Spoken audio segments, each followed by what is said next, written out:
Salve, salve pessoal, aqui é o professor Marcelo Sardinha, mais uma vez com você, né? Especialmente hoje aí, vamos falar um pouco sobre as questões que envolvem a geopolítica da Ásia Meridional e a Ásia Oriental, né? Esse conteúdo é uma sequência das matérias que nós vimos anteriormente sobre a ordem da Revolução Industrial, a ordem da Guerra Fria, a nova ordem internacional, e mais precisamente na última aula nós vimos ali os conteúdos sobre Oriente Médio, onde nós vimos ali a questão da Palestina, a questão dos curdos e vimos também o Estado Islâmico.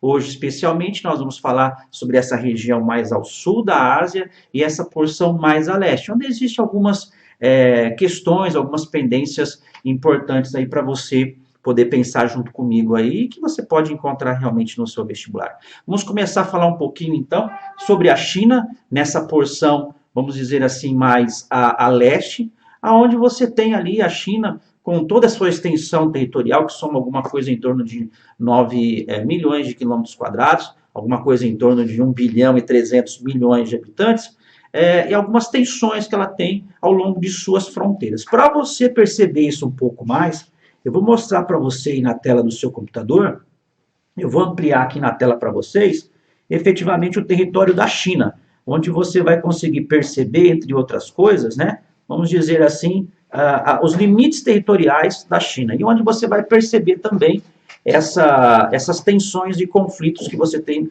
no próprio limite territorial da China.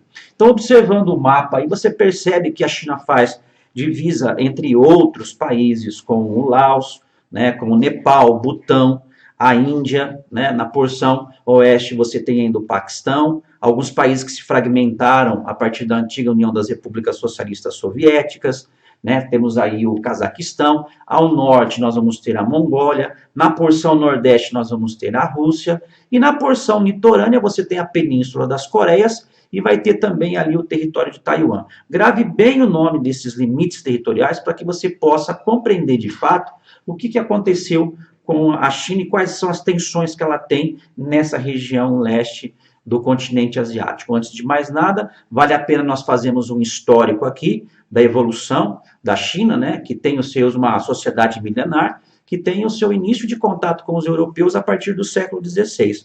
Então, os primeiros europeus a chegarem lá foram os portugueses, e paulatinamente, a partir daí, você tem uma tentativa dos europeus em desarticular essa sociedade pré-existente, que vai culminar com a chegada, né, dos ingleses e outros povos no século XVIII e século XIX. Né?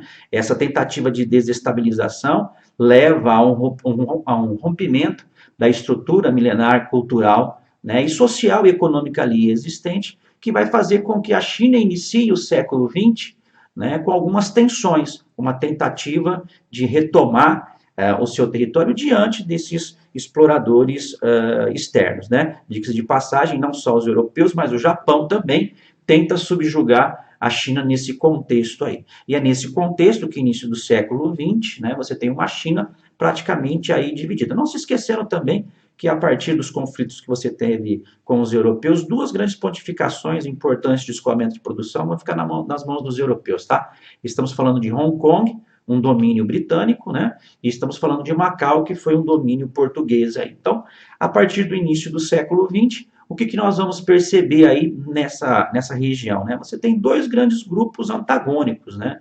Você tem ali o Kuomintang, liderados ali por Chiang Kai-shek, que tenta implantar uma república, mas é um início de século XX meio conturbado, porque também alguns chineses, dentro desse contexto, começam a se espelhar na Revolução socialista da União Soviética, então você tem um país dividido. Né? E é nesse contexto que você tem a invasão do Japão, e que vai perdurar essa invasão aí até após a Segunda Guerra Mundial. Quando acaba a Segunda Guerra Mundial, esses grupos que no período da guerra se juntaram para expulsar esses imperialistas, né, acabam se distanciando e ocorre uma guerra civil, que vai culminar lá em 1948, 49, com a chegada ao poder de um cara chamado Mao Tse-tung. Mao Tse-tung, então, implanta o socialismo, né, a República Popular da China, e expulsa os capitalistas para a regiãozinha de Taiwan. Então, Taiwan passa a ser o quê? Passa a ser a pontificação capitalista chinesa, apoiada, obviamente, pelos países ocidentais, os Estados Unidos, já estamos dentro da Guerra Fria, né? Então, é importante que você entenda que até os anos 70, né, os Estados Unidos forçavam o mundo a reconhecer a China de Taiwan. A partir do momento que a China, nos anos 70, faz a abertura para a entrada do capital estrangeiro, aí nós temos uma inversão desses valores, né?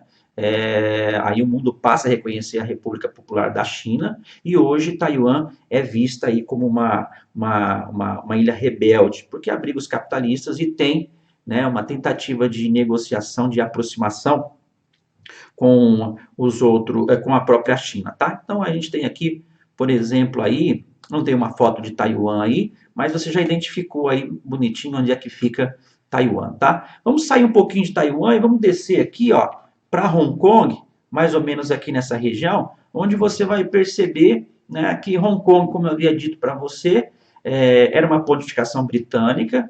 Nesse universo de socialismo sempre foi democrática e com fortes princípios capitalistas, mas aí no ano de 1997, né, você tem a devolução de Hong Kong para a China. Recentemente nós tivemos várias tensões em Hong Kong por conta da China já querer implantar a sua doutrina política socialista, acabando com a democracia, tentando exilar pessoas de lá. Nós temos várias tensões que envolvem Hong Kong.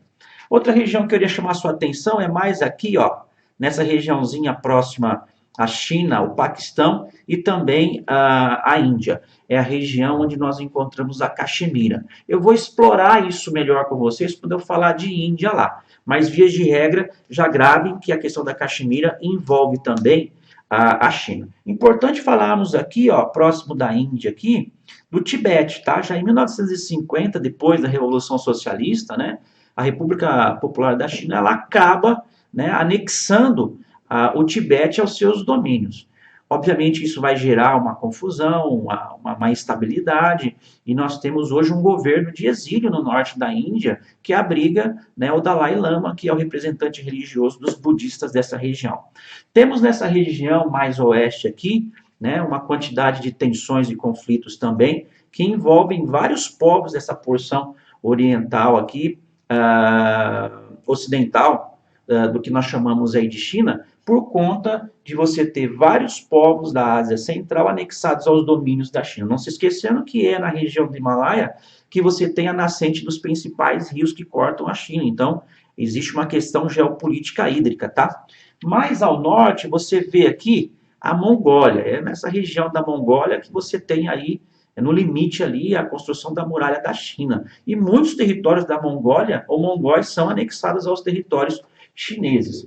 Mas na região nordeste lá, você vai encontrar os Manchus, a Manchúria. Essa região foi alvo de disputa entre a China, o Japão e a própria Rússia, depois a União das Repúblicas Socialistas Soviéticas, tá? Então é importante você entender aí todo esse contexto. Quando a gente pensa ainda na China, temos disputas por ilhas que envolvem a China e o Japão, né? Nesse mar do Japão, nesse mar aí, que é essa região entre o Japão e a própria China. E no sul, aqui onde você tem a Indonésia, onde você tem a Tailândia, temos as ilhas Spratly, onde a China, então, tenta dominar essas ilhas, porque é uma região onde nós temos aí petróleo em plataforma continental. Então é legal a gente entender um pouquinho, né? As imagens mostram isso para você, né? Você tem ali, ó, a capital lá em cima de Lhasa, né, lá no Nepal, temos as manifestações em Hong Kong aqui, temos ali, ó, a cidade de Taipei, em Taiwan. Então, a China, eu gosto de dizer muito isso, ela é muito bacaninha para se fazer negócios, né? Mas, assim, territorialmente falando, ela se impõe para fazer valer os seus interesses e evitar o que ela já sofreu aí, que foi invasão de outros povos e por aí vai. Então, ela acaba usando de uma força aí para poder fazer isso acontecer, ok? Então, beleza, bacana. Vamos para o próximo slide, então. Vamos falar um pouquinho das Coreias, né? Então, eu vou ampliar aqui para que vocês possam ver melhor, né? Essa regiãozinha aqui, ó. Vai ficar bem legal isso aqui para vocês, né? Ó lá, dei uma ampliada. A Península das Coreias é aquela região ali entre China, Rússia, Península das Coreias e o Japão. É nessa área, então, que nós temos esse território dividido em dois. A história da Coreia é mais ou menos parecida com a história da China. A Península das Coreias teve o seu território invadido pelos japoneses ali no finalzinho do século XIX, início do século XX. Vai permanecer assim quando acaba a Segunda Guerra Mundial, né? As forças da Guerra Fria faz com que o território fique dividido. O norte, né, apoiado pelo socialismo da União das Repúblicas Socialistas Soviéticas e agora apoiado pela China, né, recém-criada a sua revolução, e o sul apoiado pelos Estados Unidos com interesse de implantação do capitalismo nessa região. Então nós vamos ter uma guerra a partir dos anos de 1950, né, essa guerra vai mobilizar muitas tropas, e aí é assinado um tratado de cessar-fogo aí, o fim da guerra não aconteceu, assinaram um tratado de cessar-fogo, onde o país ficou dividido em duas partes. E a divisão ela é feita exatamente em cima dessa linha que você vê aqui sendo cortada, que é o paralelo 38 norte, onde ao norte você tem a Coreia do Norte e ao sul você tem a Coreia do Sul. Norte socialista e o sul capitalista. O norte da família Jong-un lá, que você deve ter acompanhado aí, que entrou no eixo do mal, junto com outros países na guerra contra o terror e frequentemente faz testes com armas nucleares. É esse contexto aí desse conflito que nós temos e que vale importante. E a pedra mostra isso para você, você está vendo isso aí nos slides, com relação a essa questão aí, tá? Bem bacana, né, pessoal? Vamos avançar então, vamos falar da questão da Caxemira, né? Então eu vou ampliar o mapa aqui para você enxergar isso melhor aí na tela. Bonitinho aqui, ó. Vamos pegar bem essa área aqui, ó. Você vai entender isso aqui, ó, comigo, tá? Então o que você observa? Por um lado você tem a Índia, por outro lado você tem o Paquistão e por outro lado você tem a China, né? Então essa região que você vê aí com as linhas, né, em diagonal é a Caxemira, né? Caxemira é muito polêmica porque ali você tem a nascente de alguns rios importantes no contexto da Ásia Meridional e da China. É uma região ali que o pessoal planta bastante, é uma região que você consegue ter acesso à porção central da Ásia, então é uma área disputada. Que contexto que surge essa questão de tensão entre a Caxemira da Caxemira entre a Índia, Paquistão e a China? Bom, você sabe que a Índia teve colonização britânica, né, e tem independência em 47, né? Quando ocorre a independência em 47, você tem uma diáspora muçulmana dentro da Índia, porque a Índia é hindu. Então os muçulmanos que existiam lá, eles vão de um lado para o Paquistão oriental e o Paquistão ocidental. Paquistão ocidental é o Paquistão que a gente conhece hoje, é esse que você vê aqui, ó, tá? E o oriental mais tarde vai se transformar em Bangladesh, que você está vendo ali. Nessa região noroeste da Índia, fica uma pendência de disputas entre o Paquistão, a Índia e a China entra no meio. Então é uma região onde você tem ali, né, uma quantidade significativa de muçulmanos, 2/3 da Caxemira estão sob controle da Índia, né, e o restante está sob controle de quem? Do próprio Paquistão. Por ser uma região onde você tem a geopolítica hídrica, onde você tem aí a nascente do rio Indo, ó, pegando aqui, ó, tem um rio aqui, o Indo, aqui também você tem o nascimento do rio Ganges, ó, que vai em direção aqui à regiãozinha de Calcutá. É um território que você tem uma tensão, uma disputa, e o grande problema que envolve 3 grandes potências, né, vamos dizer assim, que detêm a tecnologia de armas nucleares. E alguns deles não assinaram o TNP, o Tratado de Não Proliferação de Armas Nucleares. Temos algumas imagens, né, que mostram para você aí o que é de fato a Caxemira, os soldados lá. Então é legal você estar atento com relação a isso. Provavelmente alguém vai perguntar isso aí para você, tá bom? Pessoal, terminamos então aqui essa parte de geopolítica da Ásia Meridional e Ásia Oriental, com destaque para a questão da Caxemira, as tensões que envolvem a China e, mais precisamente, as tensões que envolvem a Coreia do Norte e Coreia do Sul. Espero que você tenha curtido, gostado, sucesso para vocês e até a próxima, tá? Tchau, tchau!